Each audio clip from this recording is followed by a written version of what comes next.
In 1872, the first international football match took place between England and Scotland. Since then, international football has been at the apex of world sport. And starting in 1930, a quadrennial competition has been held where the greatest national teams competed to determine the world champion. Learn more about the FIFA World Cup, its history, and the controversy surrounding it on this episode of Everything Everywhere Daily.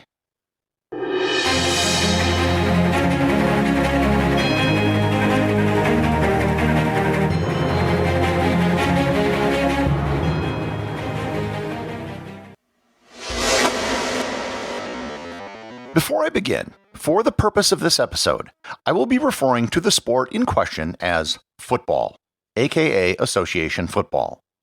As I'm not talking about any other sports, there will be no confusion.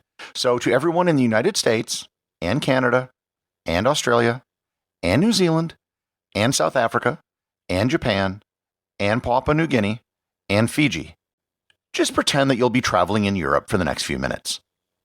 That being said, in a previous episode, I talked about the origins of association football and how it originally developed with small clubs and schools. That's how it developed the name association football. As the sport grew in popularity in the 19th century, it wasn't long until national all-star teams were created to compete against other national teams. The first recognized international match between two national teams took place on November 30th, 1872 in Glasgow, between England and Scotland. The match had 4,000 fans in attendance, and the final score was 0-0, which somehow seemed really appropriate.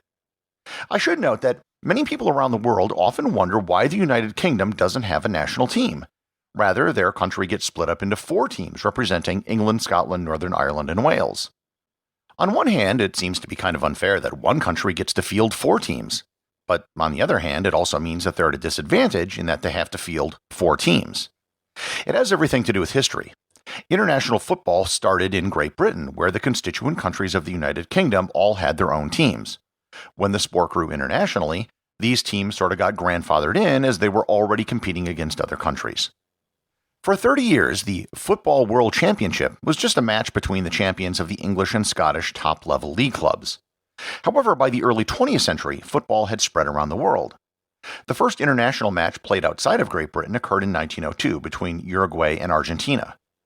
With growing interest in the sport, there were proposals for a world governing body for football to establish rules that everyone would recognize. However, none of the British football associations wanted to participate in such an organization. So, the rest of Europe just decided to make their own group. On May 24, 1904, the Fédération Internationale de Football, or FIFA, was created. Its founding members were France, Belgium, Denmark, Netherlands, Spain, Sweden, and Switzerland, with Germany joining later in the day, but not considered a founding member. FIFA tried to run a tournament in 1906 in Switzerland, but it was a failure. In 1908, the Olympic football competition was sanctioned by FIFA, but it was only for amateurs, and it was positioned as an exhibition, not an actual competition.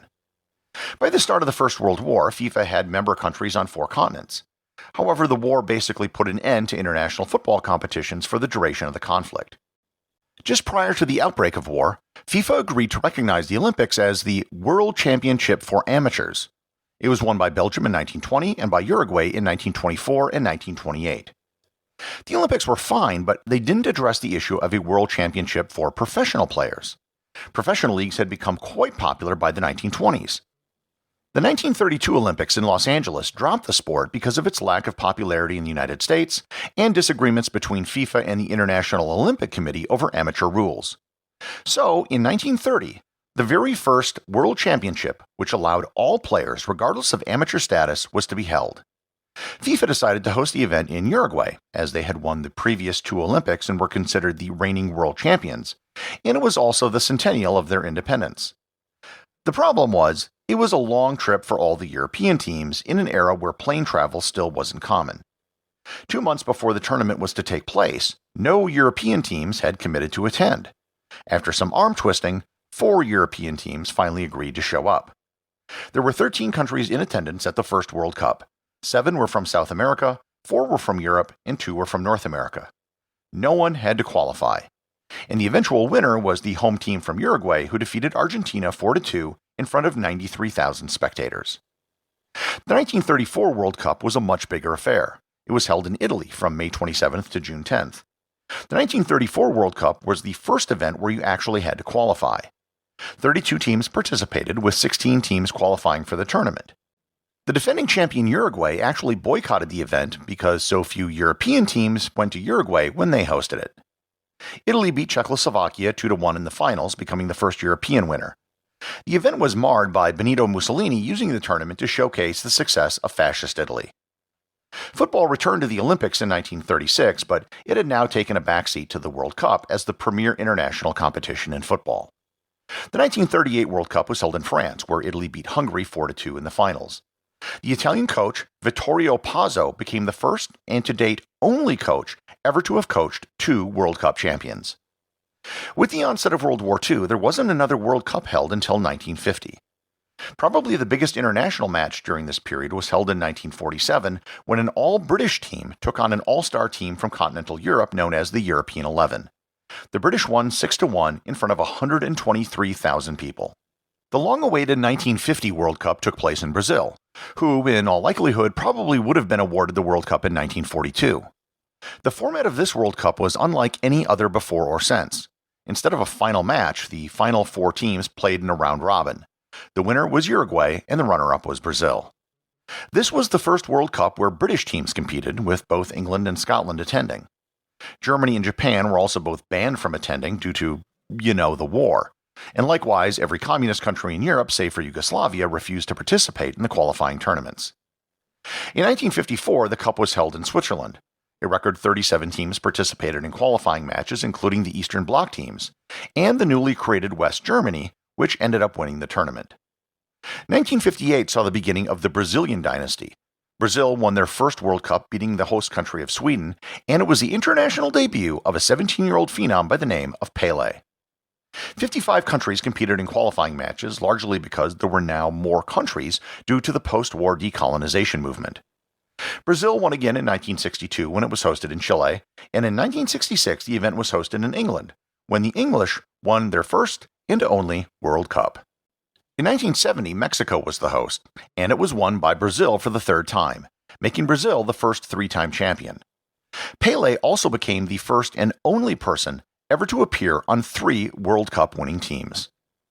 1970 also marked the first war to ever break out over a football match. In 1969, El Salvador and Honduras had a brief military conflict which lasted about 100 hours. The proximate cause was a qualifying match between the 2 countries. And this will most definitely be the topic of a future episode. In the 1970s, the World Cup started to become big business. In particular, in 1974, the Brazilian João Havelange became the president of FIFA and turned FIFA into a money-making machine. Television rights and sponsorships now began being sold for ever larger amounts. Havelange was able to control FIFA because there were now many smaller countries in the organization that had an equal vote with the traditional football powers in Europe and South America. The amount of money involved in hosting the World Cup exploded. The European television rights for 3 World Cups from 1988 to 1996 were $440 million. The same European television rights for the next 3 Cups went for $2.2 billion. An investigation into a bankrupt sports marketing firm found that they had given $21 million in bribes to Havelange over the years to win bids, and Havelange resigned amidst these allegations in 1998. On the pitch, the World Cup continued to grow. In 1982, the field was expanded to 24 teams, and in 1998, it was expanded to 32 teams. And in 2026, the World Cup is scheduled to have a whopping 48 teams qualify. In 1991, after several unofficial tournaments, FIFA sanctioned the first Women's World Cup. Since the inaugural event, the United States has won the Women's World Cup 4 times, Germany twice, and Norway and Japan 1 each. The 21st century saw an expansion of host countries. In 2002, the first World Cup in Asia was hosted by both South Korea and Japan. In 2010, South Africa hosted the first African World Cup. However, around this time, there began to be more and more claims of bribery by countries to win World Cup bids. The 2010 World Cup in South Africa, the 2018 World Cup in Russia, and the 2022 World Cup in Qatar also had allegations of significant bribery associated with their winning bids. The amount spent on winning bids for each World Cup seems to have gone up over time as it has become more and more competitive. The 2022 World Cup bid was exceptionally odd as Qatar had no infrastructure whatsoever to host any of the matches. It required the construction of multiple stadiums, which would have had no use once the event was over. The numbers associated with Qatar's bid for the World Cup are staggering. Estimates have placed the total amount spent to host the World Cup, including all construction and infrastructure projects, at over $200 billion. The total amount of money it's expected to bring to Qatar is only $6.5 billion. This includes elaborate cooling systems for all the stadiums and the creation of special greenhouses to grow turf, which would be used on the playing fields. To put all of this into perspective, South Africa was estimated to have spent about $3 billion in 2010, and Russia may have spent only $14 billion in 2018. To be sure, some of the construction in Qatar will be used after the World Cup is over, in particular accommodations and transportation. One of the Qatari stadiums is designed to be totally dismantled after the event and will be shipped to another country. The amount paid in bribes to host the 2022 World Cup is estimated to be around $880 million. This includes a highly inflated $100 million TV contract for Qatar-based Al Jazeera Television, which would only be paid if Qatar won the bid. The demand for hosting a World Cup has actually increased with more nations submitting bids. And the trend flies in the face of the fact that the Olympics are finding it harder and harder to find host cities. The last 3 Summer Olympics which have been awarded were all awarded by default to the only city that was willing to do it. The increased demand for hosting World Cups has led FIFA to propose hosting the event every 2 years instead of 4, which would of course mean double the money for FIFA. However, the major football powers in Europe and South America have threatened to boycott the event if it became a biannual competition. If they left, it would probably cause the public to lose interest in the event. Despite a 2015 FIFA corruption case that was tried in the United States, it's very difficult to prove any legal oversight for international organizations like FIFA. 211 countries are FIFA members, which means 211 separate jurisdictions, many of which are willing to turn a blind eye if it means income for a small country. Because of all of this, the future of the World Cup might be in doubt. The issues of bribery and corruption and the amount of money involved have become so great that it's causing many of the more powerful football countries to rethink their involvement. The way FIFA is structured, the countries that contribute the most money and have the best teams do not have power in the organization. At some point, they could just form their own rival organization with all the best teams and create some new event called the Global Football Extravaganza or something. As of right now, the 2026 World Cup is scheduled to be jointly hosted by the United States, Canada, and Mexico, with the finals being held in either Los Angeles, Dallas, or New York. Whatever the future may hold, the World Cup is the single biggest sporting event in the world, and the finals of the World Cup almost always have the biggest television audiences on the planet. No matter who runs the championship tournament, or whatever it's called, that is unlikely to change in the foreseeable future. Everything Everywhere Daily is an Airwave Media podcast. The executive producer is Darcy Adams. The associate producers are Thor, Thomsen, and Peter Bennett. I just wanted to extend a big thank you to everyone who is supporting the show over at patreon.com. I have show merchandise available there, including hoodies, t-shirts, and stickers. Plus, it really just helps me get this show out every single day, including, of course, weekends and holidays.